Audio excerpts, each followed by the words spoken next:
Salve galera do bem, eu sou Gisele Silva Rumim e no episódio do repertório deste mês de abril, em que comemoramos o Dia do Índio, nós vamos abordar dois livros em particular: Iracema, do José de Alencar, e 1499, O Brasil Antes de Cabral, do Reinaldo José Lopes. Você já ouviu falar? Você conhece? Já leu? Se não ou se quer relembrar, vem aqui conosco.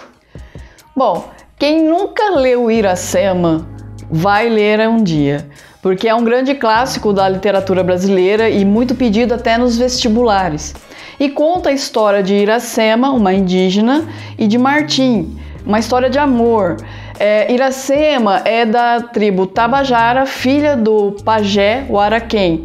É uma virgem, prometida em casamento para o chefe da tribo e detentora do segredo da Jurema, que dentro da dinâmica da tribo é uma bebida ritualística que só os guerreiros têm acesso, e a Iracema é guardiã dessa bebida, guardiã desse segredo. O Martim, por sua vez, é um português responsável por patrulhar a costa da região que hoje nós conhecemos por Ceará.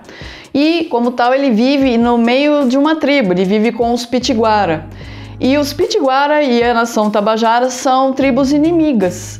Um belo dia, Martim se perde no meio da mata e cruza com Iracema, que estava caçando. Como ele vivia no meio de uma tribo inimigo, a Iracema não pensou duas vezes e acaba ferindo ele com uma flecha. Porém, como ele estava ferido, ela resolve levá-lo até o pai dela, o Araquém, pajé da tribo Tabajara. E lá, pelas leis da hospitalidade, ele foi tratado por Araquém e ficou sob a proteção de Araquém. Estando debaixo do mesmo teto com o Martim, começa a surgir um sentimento entre os dois. E Iracema acaba se entregando ao Martim, os dois acabam ficando juntos. Nesse meio tempo, dentro da história, como o Martim vivia entre os Pitiguaras, né, o chefe da tribo Tabajara começou a ameaçar a vida do Martim. Então ele tem que sair fugido da região onde habita os Tabajaras.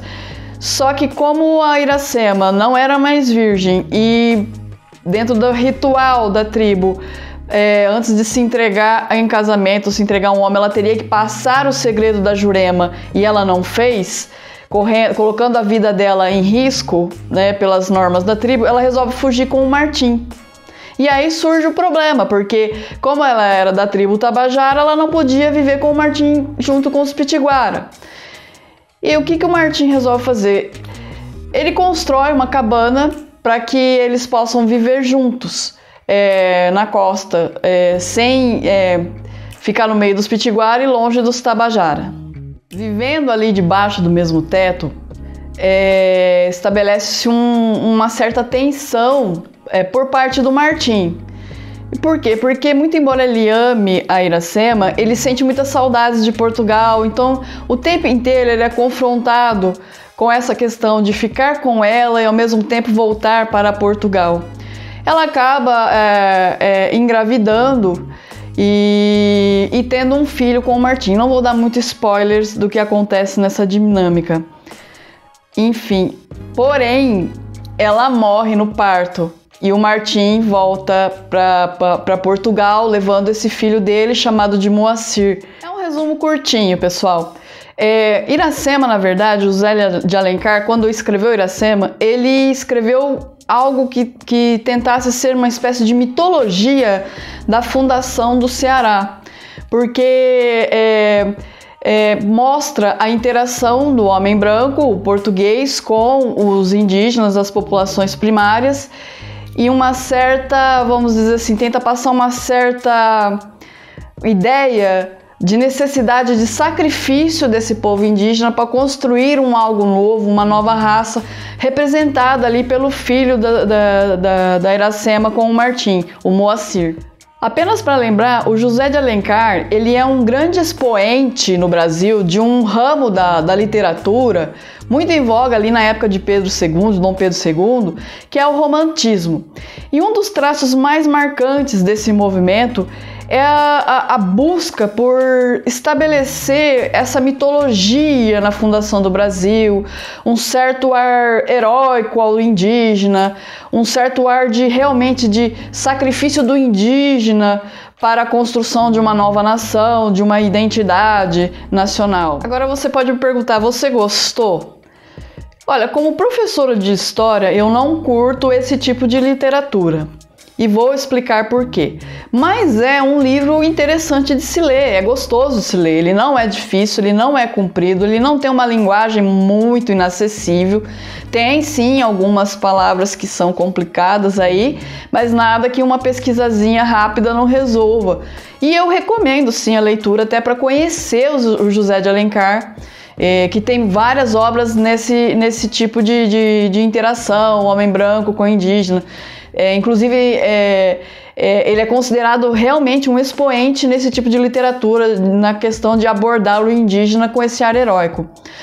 Porém, esse tipo de literatura, ao mesmo tempo que ele deu esse ar heróico para o indígena, que foi meio esquecido até Pedro II, acabou por mascarar a realidade de como foi essa interação entre o homem branco e as populações indígenas ou primárias, e não teve o condão, na época, né, de Pedro II, por exemplo, de incluir realmente essas pessoas na sociedade. O fato é que não é porque a literatura ou a pintura abordava o indígena como um herói sacrificioso, que essas populações tinham os mesmos direitos que as populações brancas na época de Pedro II. E até hoje, né, a gente vê aí nos jornais toda a guerra, praticamente é uma guerra mesmo, para que essas pessoas tenham seus direitos reconhecidos, para que esses brasileiros tenham esses seus direitos resguardados. Esse tipo de abordagem, na minha visão, ela provoca um certo apagamento. Não só o apagamento da violência que foi essa interação entre o homem branco e as populações primárias, mas um apagamento cultural, um apagamento da existência dessas pessoas que estavam aqui antes do descobrimento. E é nesse ponto que eu gostaria de indicar um outro livro, o 1499, O Brasil Antes de Cabral, porque ele vai mostrar que é uma realidade completamente diferente dessa que nós aprendemos nos bancos escolares ou que nós aprendemos nesses livros do romantismo. Esse livro, ele em particular, ele tem um grande mérito, que é destruir essa crença que nós somos inclinados a ter de que aqui na América do Sul e América Central só fez história ou só produziu coisas grandes os maias, os incas e os astecas.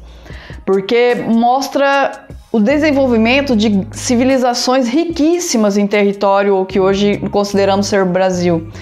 Mostra, por exemplo, os costumes dos tupinambás e os tupiniquins, os costumes de guerra, as armas de guerra, as interações violentas entre ambos os grupos que praticavam o canibalismo, mas dentro de todo um ritual próprio dessa tribo. Mostra o desenvolvimento de lavouras muito bem integradas com a natureza, e inclusive existem indícios comprovados de que a floresta amazônica ela tinha a dimensão que tinha, né? O que hoje já está bem reduzido se for comparar na época do descobrimento. Mas era do tamanho que era por conta dessas interações, replantes de árvores, né, de uma região para outra, para facilitar o cultivo da terra. Vamos dizer assim, cidades muito bem estruturadas, sistemas de governo muito bem estruturados. Esse livro, inclusive, traz fatos históricos que comprovam a existência de uma tribo só de mulheres guerreiras que foi apelidada de Amazonas, né, em homenagem ao mito antigo grego. Enfim, esse livro ele mostra que é uma realidade completamente diversa e que sim, nós temos uma riqueza cultural, um caldo cultural que passou completamente desapercebido por nós e que foi paulatinamente apagado. Por que eu friso que foi paulatinamente apagado? É para realmente chamar a atenção de vocês. Quando eu frequentava a escola no ensino fundamental e no ensino médio, existia toda uma abordagem em cima dessas populações primárias que hoje é completamente afastada. E por quê? Por exemplo, era muito interessante, que não me recordo a disciplina, tá? Existiam livros onde traziam desenhos de indígenas bem estereotipado e tentava diferenciar as etnias. Então, por exemplo, o nariz das pessoas dessa tribo é assim, cabelo dessa tribo é assado, como se fossem meros animais, criaturas inferiorizadas. Nas aulas de história, por exemplo, não foi um ou dois professores de história que tentavam explicar a escravidão negra a partir de uma ideologia, vamos dizer assim, onde colocava o indígena inapto para trabalhar. Quando, na verdade, a história real é que esse povo trabalhava sim, mas não do mesmo jeito, talvez, que o homem branco queria ou desejava, né, dentro dos critérios da exploração. Mas praticavam a lavoura, a agricultura, praticavam a caça, a pesca, como qualquer civilização. A razão para esse tipo de apagamento, desse tipo de inferiorização, é óbvio, né, gente? Estando essas pessoas em terras ancestrais, que é do interesse de algumas pessoas, inclusive dentro do próprio governo, explorar, é óbvio que você criar uma retórica de que são pessoas inferiores, são pessoas que não trabalham, portanto, teoricamente não contribuiriam para o crescimento nacional, para o crescimento do país. Então isso justificaria o quê? Roubo de terras, justificaria o genocídio, justificaria o abandono, né? Que é coisas que nós vemos cotidianamente nos jornais, nas televisões e nas mídias sociais. Então é isso, pessoal. Eu espero que vocês não encarem isso como mimimi. Eu acho que abordar a história, conhecer a realidade não é mimimi. E na maioria das vezes, as pessoas que sobem num palanque para dizer que esse tipo de abordagem é mimimi são os reais mimizentos da coisa, né? Que estão aí apegados a histórias antigas e achando que ainda pode excluir o novo da realidade. Eu espero que vocês curtam, eu espero que vocês gostem. Por favor, não deixe de engajar esse vídeo, curtindo, compartilhando, comentando.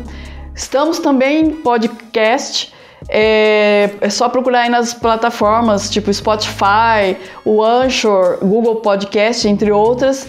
E um beijo para vocês e até a próxima!